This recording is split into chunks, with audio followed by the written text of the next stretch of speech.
The Woman in Cabin 10 is a movie about a woman named Laura. Laura is a big-time journalist, and I don't remember what publication she works for, but she's just gone through this thing where this girl was trying to talk to her about some kind of a crime, and then the people who she was going to talk about found out, and they drowned her or something, and Laura witnessed it maybe, and she feels guilty about it, and she's just split with her old man, and Laura needs a vacation. So this rich old lady gets cancer, and all of her billionaire friends decide to start a foundation for cancer research in her name or something. And to celebrate, her husband has this big party for her on a yacht. Not just a yacht though, it's a super yacht. This thing is like 10 city blocks or something like that, it's crazy. So anyhow, Laura gets invited to this shindig on the yacht because these billionaires know she's a big time journalist, and they want to make sure their good deed gets a lot of good coverage, you know? Since it was just out of the kindness of their heart and stuff. They want to make sure everybody knows how good and kind billionaires can be. You know, that they're all not just minions of Satan. Salt of the earth, fellers. So Laura goes out on this yacht, this super yacht, and it is swanky. It's called the Aurora Borealis, and as soon as they board everybody, this little lady makes them give them their shoes. So, red flag. She does offer them little slippers though, so I guess that's a plus. So she's checking out the boat with some other journalists, and she happens to run into this photographer that she just happened to used to have a romantic relationship with. They are no longer together, but still very flirty. Well, her and the photographer sitting around with some of the other guests, and they're talking about the events that are going to be happening on the boat for the next couple days. So then all of a sudden this Jack Sparrow looking dude comes cruising towards the yacht in a speedboat, and he's blasting Animal by Pearl Jam, and they call him Danny, and he's awesome. Everybody loves him. At this point, I didn't know if he was a musician or an actor or what, but every lady of a certain age was all about Danny. They were losing their shit. He's a weirdo, but he's interesting. So the rich lady with cancer, her name's Anne. She wants to talk to Laura, so she gets her little assistant lady to bring Laura to her, and she tells Laura that she stopped her medication. She's still getting around, but she's fading fast. And she's got to give a speech the next night, and she wants to give Laura a copy of it to look over for her to make sure it's alright, because she respects Laura as a writer. And Laura finds out from reading this speech that the lady is going to give away all of her money to charity when she dies. She calls it settling up for all that she's taken, she's given back. And Laura's like, damn, that's pretty cool. On her way back to her room, she meets her ex again, and he's trying to get it, but she ain't about it. She says she don't make the same mistake twice. Ice cold. So Laura's asleep, and it keeps showing these visions of a woman drowning. And then she's awoken by the screams of a woman. And Laura jumps up, and I think she goes out on her balcony and tries to look over into the room next door, but she sees a bloody handprint on the side of the wall of the balcony in the other room, but that's all she can see. Now, this is the same room where earlier she saw this weird blonde girl, because she ducked in this room because she was trying to avoid her ex, I think. And she sees this blonde girl in cabin 10 for like a split second or something, and she just kind of walks away and doesn't talk to her. It's a weird interaction. But now she's heard the screams, she's heard water splash, she knew there was a girl in there, and there's not a girl in there now, and there's a bloody handprint. And she freaks out. She starts waking everybody up on the boat. The captain calls out the Coast Guard. They wake up Anne and her old man, and he's pissed. Or maybe that's just how his face is. He's one of those dudes who just looks pissed all the time, you know? It's called resting billionaire face. And they're searching around and trying to find out who fell, and Anne keeps trying to tell him it was some lady in cabin 10. So they go to cabin 10, and she tries to show him the handprint, but the handprint is mysteriously gone. Dum dum dum. And she's like, I don't know what's happening, but there was a girl in here earlier, and now she's in the ocean. And the crew is like, ma'am, there is nobody in cabin 10. They canceled 2 days ago. Everybody on board's accounted for. You're crazy.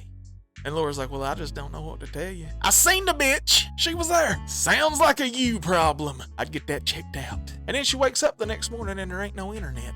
Pissed. And all these rich people are now very weirded out by her. She's like a leper now. She just insists she saw this girl and she's real. And then she goes to her ex-boyfriend's room and she's talking to him about it. And she's like, wait a minute, you're a photographer. You've been taking pictures the whole time. And he's like, yeah. And she's like, let's look through them pictures. And she just kind of grabs his personal property and starts going through it. But she's scanning through the pictures, and then she comes up on a picture of this girl that she saw in cabin 10 earlier, but it's not from the yacht.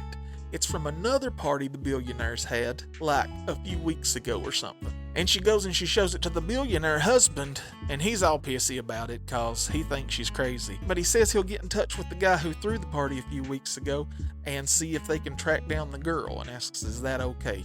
Will that calm you down? And she's like, yeah.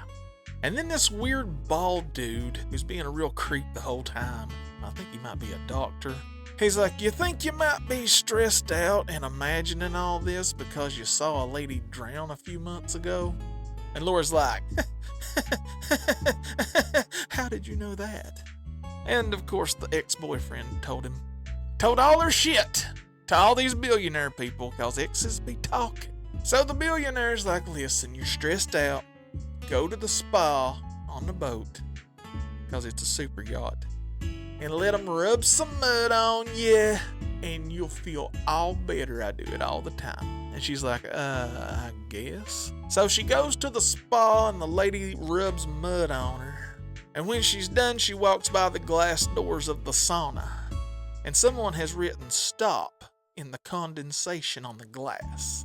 And she freaks out again and she tells the lady who's working in the sauna, did you do this? And the lady in the sauna says, I'm just folding towels, bitch. So then the other journalist dude she was talking to in the beginning of the boat ride, he walks out of the other sauna and he's all cocky because he's a real dick. And Laura's like, was it you? And he's like, obsessed much? And just brushes it off, because he's a cool guy. And then she tells the crew she wants to see the security footage, and they tell her no. So Laura gives up and just enjoys her trip. Just kidding. She starts investigating the crime all by herself. She climbs off her balcony and tries to hang off the side of the boat and get to the other balcony in cabin 10. She almost dies, but she does get in, and she sticks her finger down the drain and pulls out a wad of blonde hair. She takes it back to her ex-boyfriend and she's like, ha! And the ex is like, girl, you need to slow your roll. You are tripping out on this boat with all these billionaires. Do you want to disappear forever? These are billionaires. We are on a hotel on the ocean. Chill for 2 days. And she's like, okay. So she does try to chill a little and just get everything off her mind. But the billionaires are too weird. They creep her out and she just can't relax. They have dinner and sit around and bullshit, and at the end of the night there's a little private concert by Danny. Turns out he is a musician. Yeah, he's a pretty good singer too. Well, the next day her ex and a bunch of people from the boat decide to go out and do some whale watching. So she decides to do some more investigating. She shows the picture of the girl to some of the people in the kitchen and says to hand it out to all their friends. And then she asks them, how easy would it be to sneak somebody on this boat? And they're like, no comment.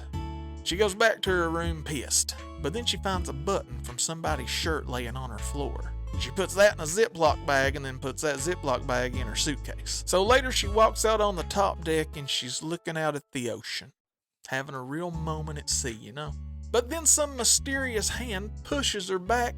She flips over the railing into this little tiny swimming pool hot tub thing. And then you see the hand press a button and a cover slides over. So now Laura's trapped inside of this little wading pool thing. I don't know what it is. Rich people have weird shit. I don't understand it. But some of the guests see her inside that pool, so they save her. And she's sitting in this room and she's surrounded by guests and crew members. And she's telling them about what happened. She tells them about the lady and somebody's trying to kill her, and they really don't seem to give a fuck. And then she sees that the weird bald dude who's been a creep the whole time is missing a button from the sleeve of his shirt. And Laura's like, you've been in my room. And the bald dude's like, no. So she goes to her room to get the Ziploc bag, but all of her things are gone. So she goes to the laundry room or something where there's some people doing laundry. And the lady's like, yeah, we took your stuff to clean it. And Laura's like, did you see a Ziploc bag? And they're like, this is all we have. We didn't see any Ziploc bag. And Laura's like, you people, fuck, get up. She meets her ex walking down the hall, pissed. And she's like, they went into my jacket. They got the hair. They got my Ziploc bag. And she's like, you're the only person I told about the hair. And he's like, I told them you had evidence. Because exes be talking. But he's like, they thought you were crazy and I was trying to defend you. I was trying to help. And she's like, stop helping me. And then Danny just fucking leaves. He's like, I'm out, you guys. I don't know what's going on, but I am the weirdest person on this boat, so I am out. And then everybody's pissed. They love Danny. And Laura's like, he's leaving. He's like suspect number one now. And like, Danny's fucking awesome, Laura. Laura, you are a fucking turd in the punch bowl, Laura. We're just rich and want to have a party. And you just, why did we invite you? Laura? Who even are you? And they just like are trying to make her feel crazy or something, you know? Gaslighting. It's gaslighting. But anyway, she's accusing them and they're accusing Laura and everything just gets real awkward. So later, Laura is back in her room and she gets a knock on the door. She looks through the peephole and she sees a hooded figure walking away. So she runs after him. She chases him down the hall. She chases him down some stairs. She chases him through the kitchen. She chases him down into like the boiler room. And then she gets to like these storage rooms or something like that. And then she hears a door slam behind her and she turns around and it's the blonde lady in the hood. The same one she had seen earlier in cabin 10. And then they're staring each other down and they kind of get into a tussle. And then the hood pops off. And then the blonde wig pops off. It was a wig the whole time. And guess who it is? It's Anne. You remember the lady with cancer? And Laura screams, Anne! And Anne screams, why? And then she bangs Laura's head on a pipe and knocks her out on the ground. Well, Laura wakes up and she's thinking about everything that's happened. And she sees Anne peeping down through the peephole that's above her because she's down in this storage room. And Laura says, I know you're not Anne. And I'm like, what? And Laura's like, that's Anne that went overboard, wasn't it? And the lady's like, it wasn't part of the plan. And I'm like, what? So she tells her this big story about how the billionaire husband is pissed because Anne's giving away all of her money to charity and not him. So he hires this Russian lady who he found on Facebook or something that looks like Anne. He's got this big plan to shave her head and like make her sign all these documents and the will and stuff to sign the money over to him and like make her a fake Anne. It's a whole thing, and he's going to pay her for doing it because she's a poor lady from Russia just trying to raise her kids, you know? Well, what happens is the real Anne walks in on her husband and the fake Anne talking about all this. And the husband is pissed, and they get into a physical altercation, and he throws her on the ground and she bumps her head on a cabinet, and she dies. And he throws her overboard.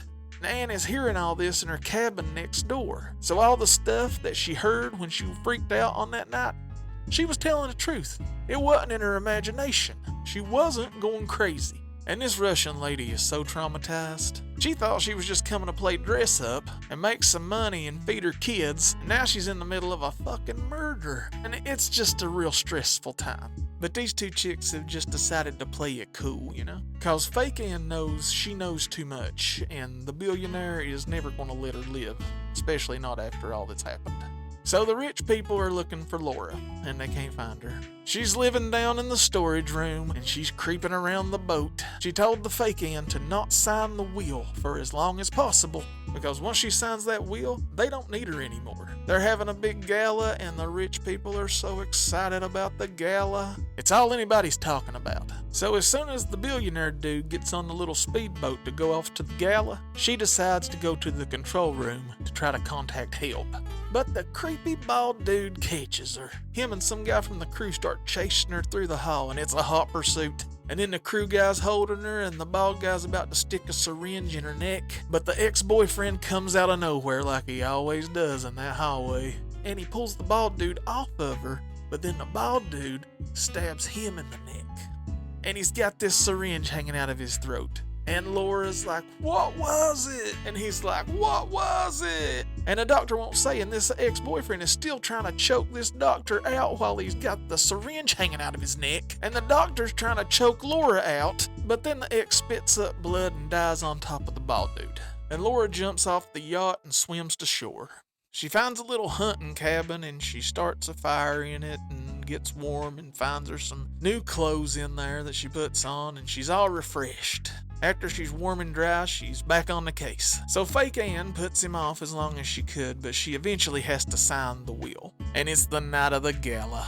Meanwhile, Laura has found the billionaire's little assistant lady, and Laura's told her all about what's going on with the Fake Ann. And the assistant lady's pissed anyways, because I guess that she didn't think that the guy deserved the money or whatever. Like, I think she knows he's an asshole. So the assistant lady decides to help Laura get into the gala. And when she gets there, the billionaire husband's up on stage and he's feeding the crowd a bunch of bullshit, talking about how he's getting the money and they can do so much good and stuff. But then Laura hops on stage and grabs the microphone like Michael Scott, and she starts reading the speech that Ann gave her at the first of the movie that tells about how she's given all of her money to charity.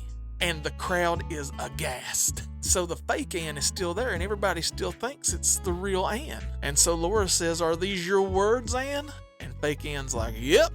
And then the billionaire's pissed and he's like, "You're not even the real Ann." And the crowd is aghast. And then Laura's like, "Oh really? So where is the real Ann?" And the billionaire husband freaks out and he grabs fake Ann and he starts walking her down the pier back to the little speedboat. And he's got a knife to her neck, and it's a very tense situation. And everybody's like, "What's he doing with Ann?" And Laura's like, "That's not Ann. He threw Ann off the boat 2 days ago." So everybody chases him down the pier because he's trying to hop on a speedboat to get away. And there's a big verbal altercation. And then the little assistant lady pulls out a rifle and shoots the billionaire dude. But she doesn't kill him. And then he starts trying to kill fake Ann, but Laura hops down on the pier and knocks him out, and then he's dead. He falls off the pier or something and he died. And fake Ann and Laura are so happy.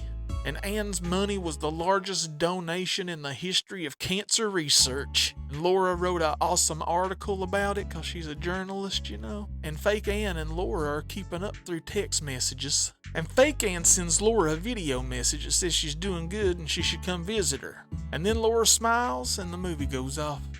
It was pretty good. It was on Netflix.